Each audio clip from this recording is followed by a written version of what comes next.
how are we going to do this show? I don't know. I don't know. All those years ago when you proposed the idea, I think you were thinking of something professional. That didn't actually end up Such a brief, fleeting. No, evolution is an unguided process. You never know what an organism is going to become. Good morning, glory. Say there, stop that yawning. A brand new day is dawning. Pull up the shade and let the sun come through. Good morning, glory. Spend about an hour underneath a shower and keep on singing like the birdies do. You asked for it, and you didn't ask for it. It's Books of the Week, and we're here. Look, the Creeps and Weirdos bus has arrived. Steve and I are getting off at a bus stop near you. When I say Steve, I, of course, mean esteemed book critic Steve Donahue, Boston, Massachusetts. How are you, sir? Hello, everyone. They didn't actually ask for it. In fact, No. I think there was a petition in the other direction. We have so many of those. They're just stacked to the ceiling here in the studio. I mean, I use them as doilies and coasters now. It's fine. Yeah. So here we are. And I can't say that I'm surprised that there are a lot of petitions, but a Wisconsin person using a coaster? That is surprising. That is frankly unbelievable. Yeah, usually the wife's the coaster. Don't you people deep fry and eat your doilies? It's all in the preparation when it comes to doilies, let me tell you.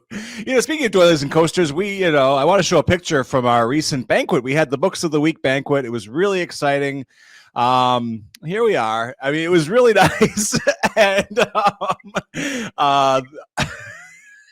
the balloon charges alone. Since this is Wisconsin, those balloons are actually sausages. They aren't just sausage shaped. They are actually sausages. You know how hard it is to get a sausage in a balloon? Don't answer that, Steve. Anyway, what is this? The 70s?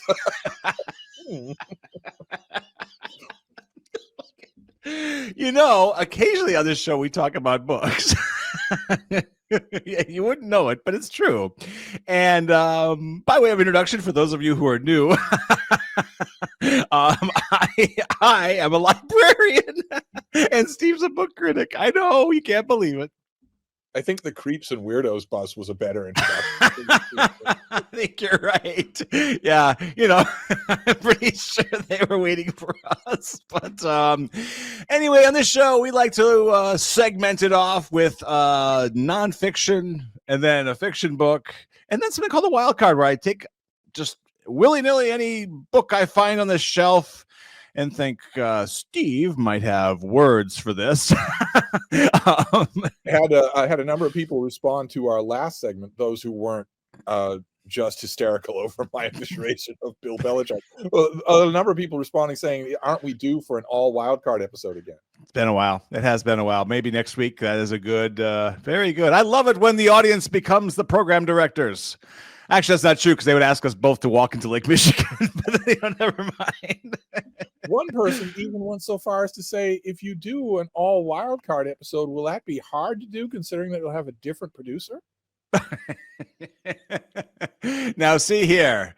I produced the Dick Contino album, so let's just, I made a little something for the girls.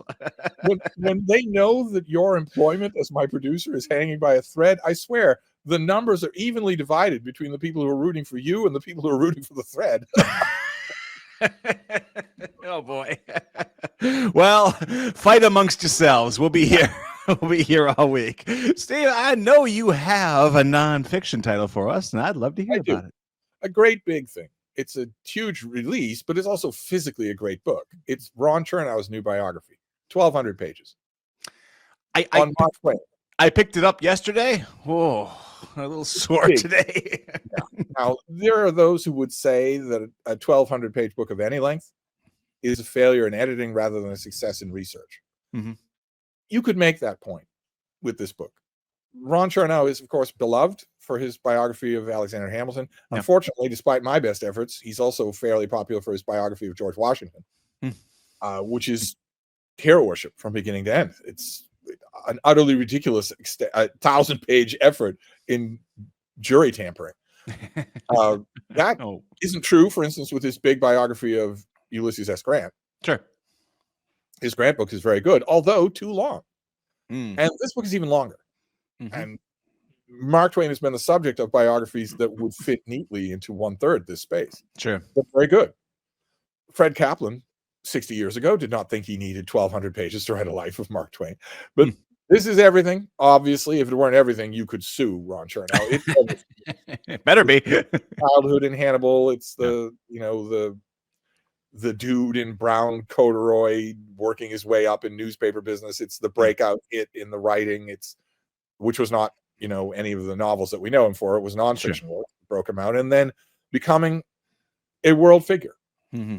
Ron Chernow devotes a lot of time to Mark Twain's non-literary activities, to his unerring nose for bad business decisions, seemingly unerring nose for putting his money in the wrong products. Mm-hmm.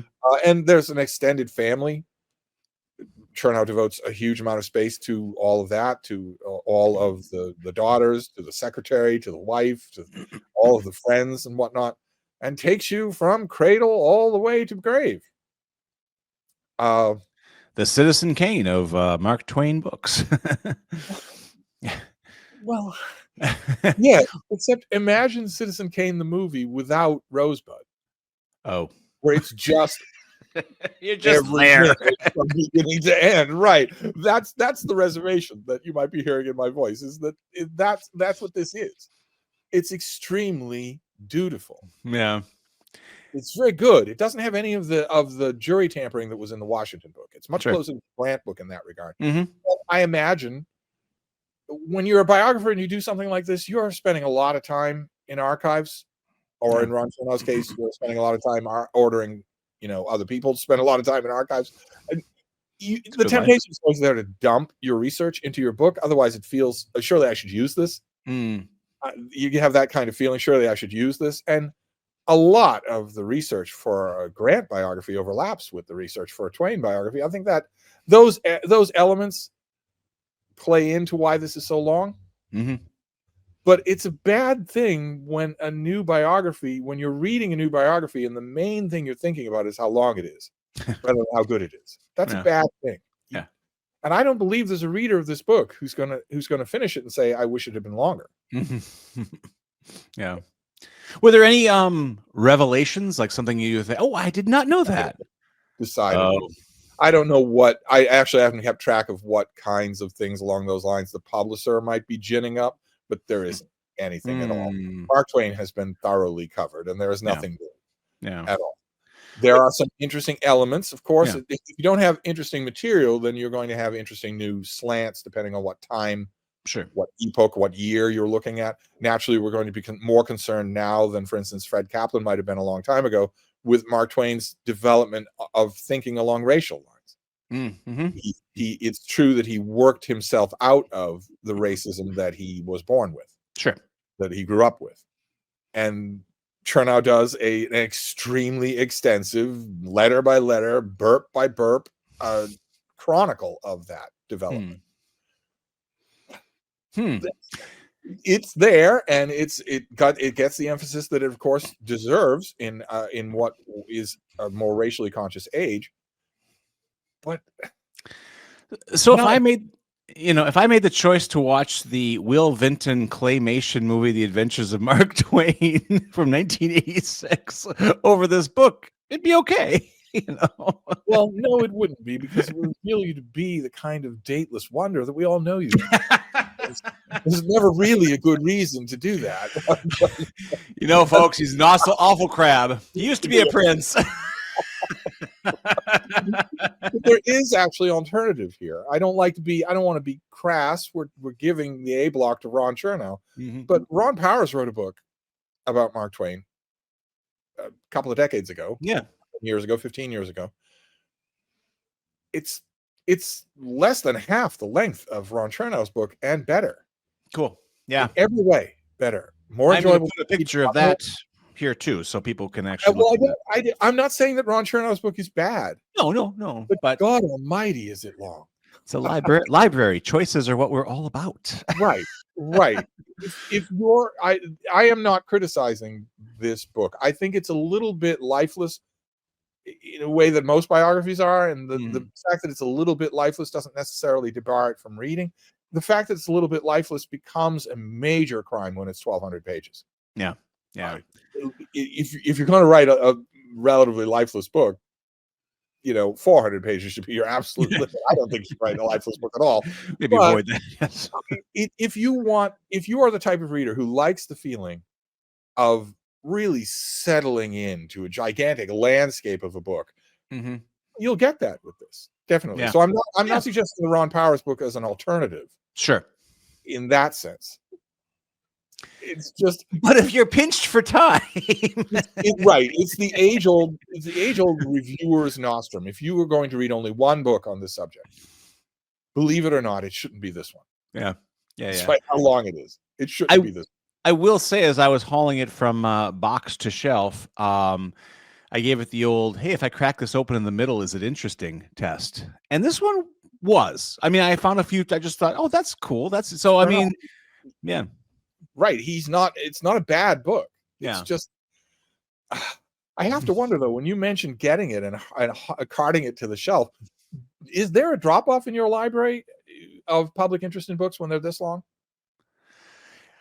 Only if they're not Ron Chernow. I mean, because his books will move just because of his reading from, mostly from Hamilton. I mean, the man was made by Hamilton. Yeah.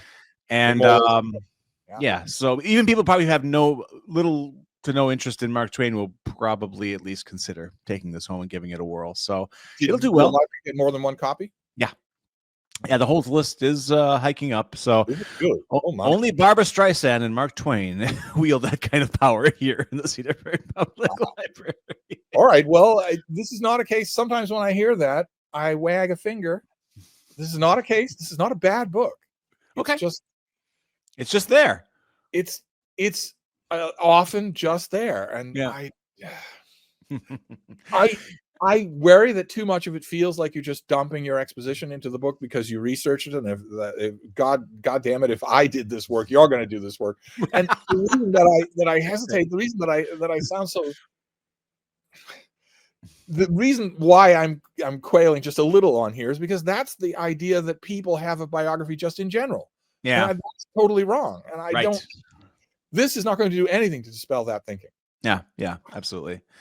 Yeah, we our nonfiction book club read The Wide Sea from Hampton Sides a few months ago, and it's kind of biography of James Cook. I think there's enough information about him to really, because he was actually not that interesting a person outside of the fact that he was, and so everyone enjoyed the book, and and that was a little long in the tooth as well, and so I think that if you can get a biography that can grab you and shake it can be done. It can be done. So it can definitely be done. Yeah, it can definitely be done. We may have one in our it's an autobiography, I guess, but maybe it is in our Wildcard today. So we'll see how we do there.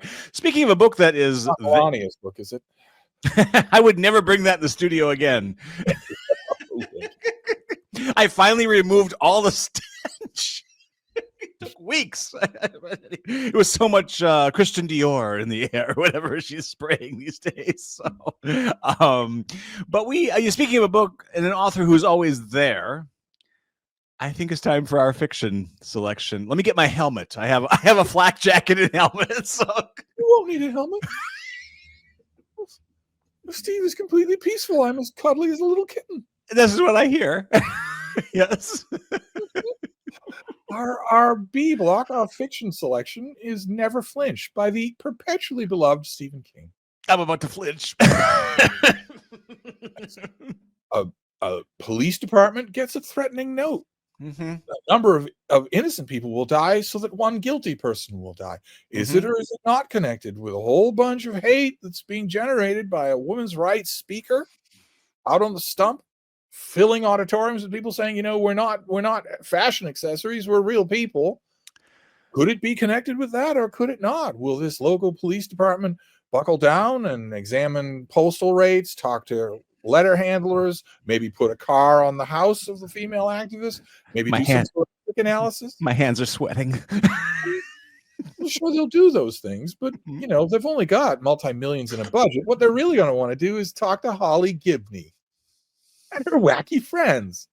That's what they're really going to want to do, because Holly Gibney is that most horrifying of things, a beloved character. I think only beloved by Steve, though. Not this Steve, the other Steve. Stephen King hit upon a beloved character, Holly Gibney. She's an investigator. She has wacky friends. She has wacky attitudes. She's just wacky. You could easily come across her and share a beer with her at a bar in Bangor. Yeah. Of course, you're going to want to talk to her to solve a case like this, right? I mean, she's appeared in what is it now? 60 Stephen King books? He's getting up there. He's a little fixated on her. In all that time, absolutely no acumen for anything. Just know anything about anything. Never displayed any aptitude in solving any kind of crime. Rather obvious things happen literally right in front of her without her seeming to notice it. Yeah. Nevertheless, you're definitely going to want to get in touch with her. Hey, Holly, can you help us with this? Can you maybe find out who this person is who's sending this threatening note before it gets worse? Oh, no, you can't do that because it gets worse while you're still bumbling. Okay, well, can you maybe help us before it gets even worse than that? Not really. Maybe one of your wacky friends can help. Steve has just buried the lead so hard. We're going to need a front end loader to get it out. You are going to want to read Never Flinch if you are a Holly Gibney fan. Few and far between. Oh, I'm sure that these books do well. No. Oh, no, in my library, I have gotten King fans, who like the, the vampires and the giant spiders and all that kind of thing. And even his, non-supernatural material, which he has some out there. They all bring every single one of these Gibney volumes back dissatisfied. And they're trying to, they say, well, Stephen, I like him, but this one didn't quite work for me. That's always the, Holly. That was the book, I think the prior one that came out, it was just called Holly. Yeah. Boy, did people hate that. I mean, that was actually like starting to become like, active. I'm uncomfortable. I'm turning on my hero. Yeah. Now, I am full of love. I'm all about love. Yes. After our last segment, I'm all about love. That's what I hear. Vitriol anyway. Yes. When you come to Cedarburg Books of the Week, you are climbing onto the climax couch. Yes, absolutely. Yeah, without a doubt. I'm all about love. So if Stephen King is a beloved author of yours, and here he has a beloved character, sure. Holly Gibney, then you're going to want to read this book. Ham-handed political signaling notwithstanding. But if I were to put a theory forward as to why these books might not be as popular as his straight-up horror, of course, there are slivers of the supernatural in Holly Gibney. Of course. But if I were to put forward a theory as to why these are not as popular, it would be because when you have a beloved character in a series of novels, what's one thing you know about the new novel? Not everyone is expendable. One person is definitely going to live through the book, the beloved character. Right. Book. Well, the minute you introduce that into a horror novel, the spell is broken. Yeah, absolutely. The minute you open a horror novel and you know that one character is going to survive and you know who it is, well, then you would only pull it off, 86ing her. Oh, I shouldn't say that. By putting on the front climax pouch. I'm pretty sure that pops out of the bag by now. How do you put a sausage in a balloon?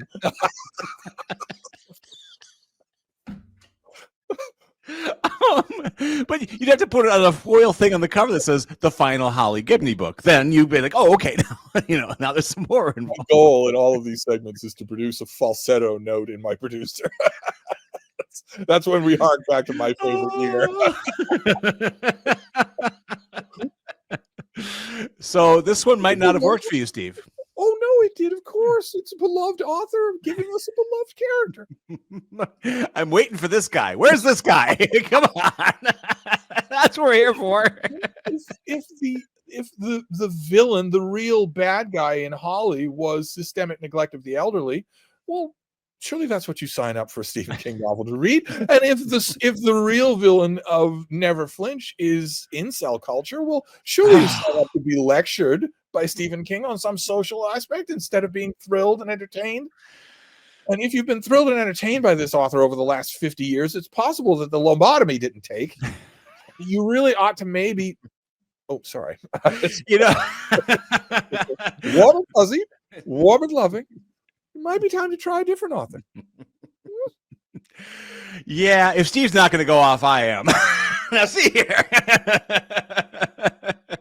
Yeah, the political grandstanding, which I did notice when I cracked open a couple books ago. I don't really do that anymore with his stuff. And notice, for you listeners who are wondering if we're being biased or have some sort of derangement syndrome, notice neither one of us likes that grandstanding, even when it's emphasizing points we agree with. Oh, sure. Oh, absolutely not.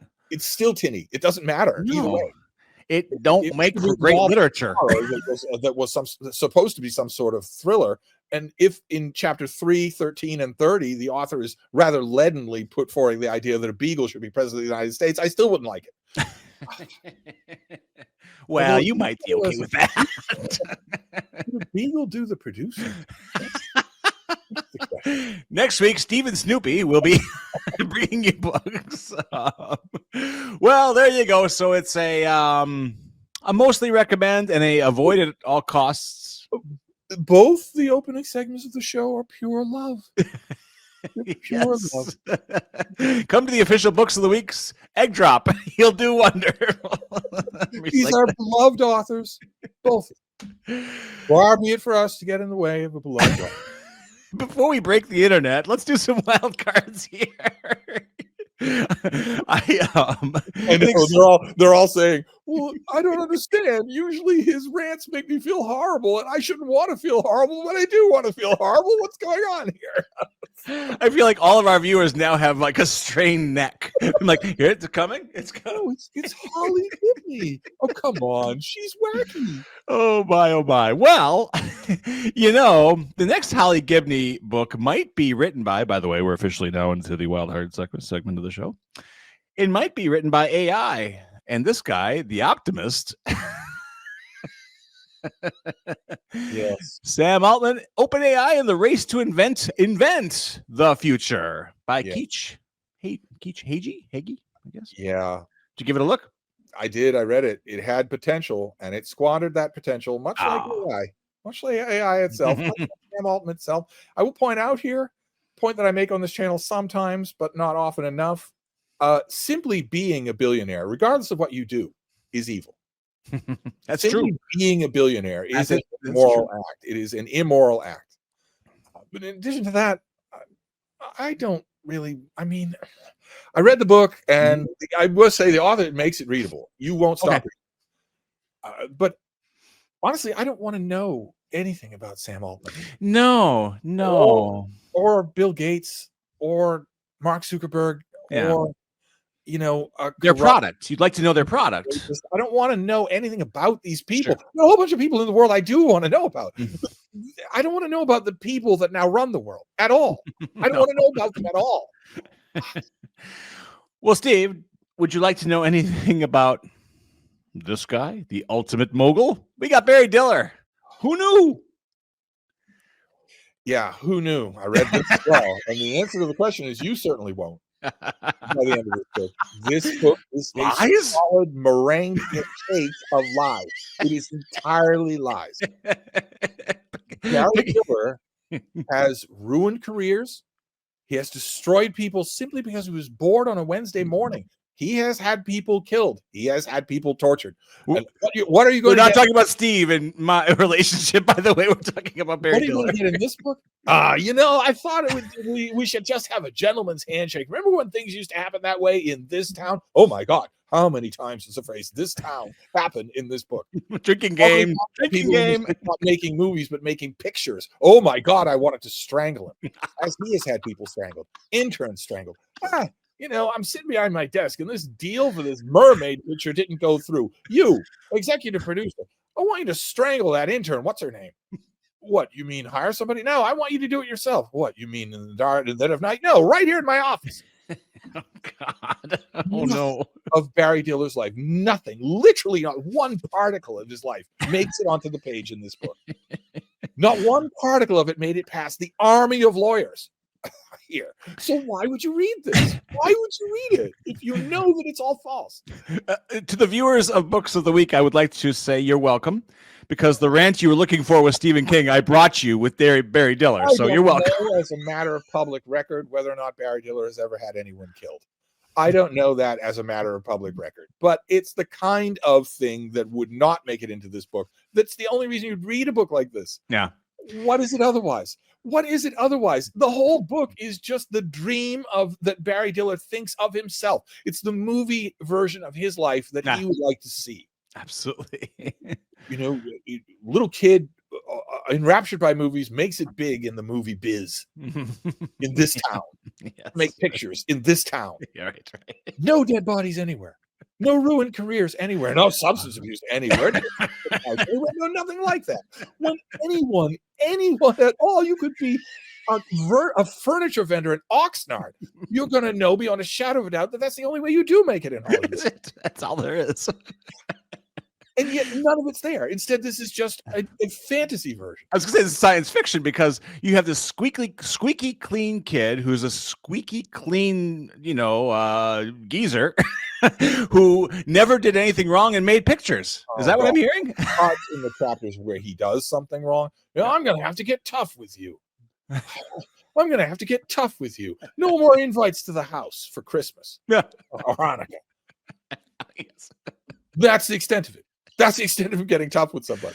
So they don't bring up beyond that the impalement on the back lot on a giant sword that they have to fall on. None of that stuff. The Okay. infidelity, the drugs, the supporting of marriages, the ruining of childhoods. None of that is brought up. None of that is even hinted at. Of course not. And yet, here it is. Another biography, some other biography of some other kind of person in some other kind of profession.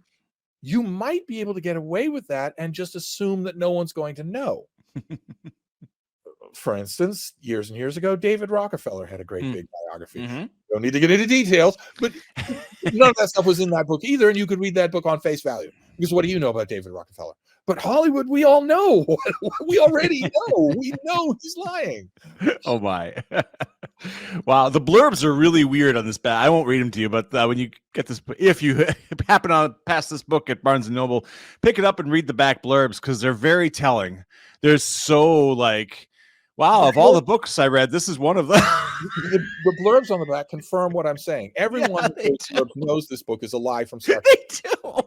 They just know that they have to blurb it, because otherwise their picture deal will be right. Right. They'll never eat lunch in this town again. Know what Hollywood is like. Yeah. So having Barry Diller come and write a book that tells us it's not that way. How proud his family must be. Couple fiction titles to wrap up our afternoon. This looked quaint. I don't know anything about it, but it came off the truck. The Page Turner by Viola Shipman. It's not quaint. Oh boy. I haven't read it. Oh, okay. Oh. There are warning signs all over it. No, yeah. Cartoon cover. Yeah. It has floral elements. Any kind of floral element is now an active warning sign on the cover of it. And most of all, it has a manual typewriter. It's going to have all sorts of quainty, quirky, interesting, funny ideas about being a writer. And they skip the alcohol, I'm sure. So what can you do? This thing is taking off at our library. Please, Steve, tell us why. It's The Bright Years by Sarah Damoff. I don't know why. It's getting really popular. There is word of mouth attached to this thing. It is terrible. Oh. Half formed, half baked, wandering all over the place. Yeah. String you when it gets bored. Not understanding, just like Never Flinch, it does not understand what a plot is. Oh dear. Just does not understand what a plot is. Doesn't even seem to understand that a story should have a plot. The only difference being that the author of Never Flinch has been writing for 150 years. Yes. And ought to know, especially if he's writing a police procedural thriller. In case you are not taking notes at home, we shifted back to King for a second there. It's insane. If All right, if you're going to be one of these intentionally coddled vape head hothouse flowers that's never told anything except you're the greatest thing since sliced bologna, okay, well, then just bask in that and do that. Right. I guess there's a market for books like that. Sure. Don't try to have a plot. Don't act like you have every club in your golf bag. You don't. You don't. They get there by work, by practice. Right. I have to save the show, folks. I hope this does it. I don't know. We also got Julian McAllister's famous last words. Oh, I haven't read this. Okay. Wrong Place, Wrong Time was the big one around here. So people seem to like her. Okay, so when a book like Wrong Place, Wrong Time, I read Wrong Place, Wrong Time. Mm-hmm. It stank like meat left out. But when a book like that is popular at the library, does that all often mean that the author's next book will do well right away? Yes. Oh, absolutely. Yeah. A lot of times they can trade on. Yeah. So you have an institutional memory going on. Yes. Oh, that's interesting. Yeah. They'll even seek them out. I've had people come. It's really cute. They'll come to the desk with their little scraps of paper, sometimes like a juicy fruit, gum wrapper, and say, Jillian McAllister. I remember I used to work at a retail bookstore before the internet, and customers would come up with those little slips of paper all the time. I love that. Oh, yeah, it's wonderful. It's my favorite thing in the world. Those are the readers. Yeah. Those are the readers. Those are the people out there who I've made a note. I've made a point of doing in order to find something that I think might interest me. Absolutely. No, I have to tell most of the bearers of little slips of paper that they were mistaken and that I could help them. Telling what they really want to read instead of what they think they want to read. My approach to the gig is different. Yes, ma'am. Right away, ma'am. Let me get that for you. Yes. Jeff's a tool. Anyway, that's Books of the Week for this week. That was fun. I had a good time. I had a good time watching you. We did. Yes. We're a friendly, warm, loving show. That's what we are.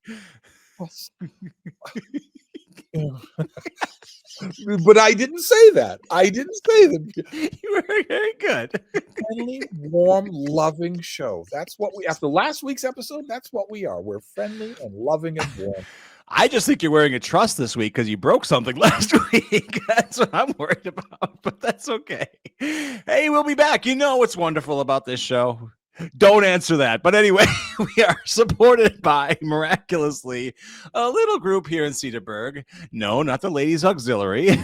We are, well, kind of is, I guess. It's the Friends of the Cedarburg Public Library who are kind enough to allow us to do this show. Patreon.com/Books of the Week is our Patreon. If you drop some coin there, it goes right to the, my spiel. Yes. Every once in a while at the information desk at the Cedarburg Public Library, someone will come up to the desk and hand my producer a little piece of paper. And when he opens it, there's written on it the name of one of the Friends of the Public Library. And it's always the same person. He doesn't quite know what to make of it. Perhaps we should get Holly Gibney involved. I didn't think we were going to talk about that. It's always the same one. People just come up and say, I thought you should know this. What does it mean? We don't know. We don't know. If you have theories, everybody, drop them in the comments. All right. Have a good week, everybody. Thank you so much. Thank you, Steve. Please go read a lot more so that we can utilize you appropriately. I'm sure we will love the books next time. Every single one. Enjoy your reading week, everybody. Adios and goodbye.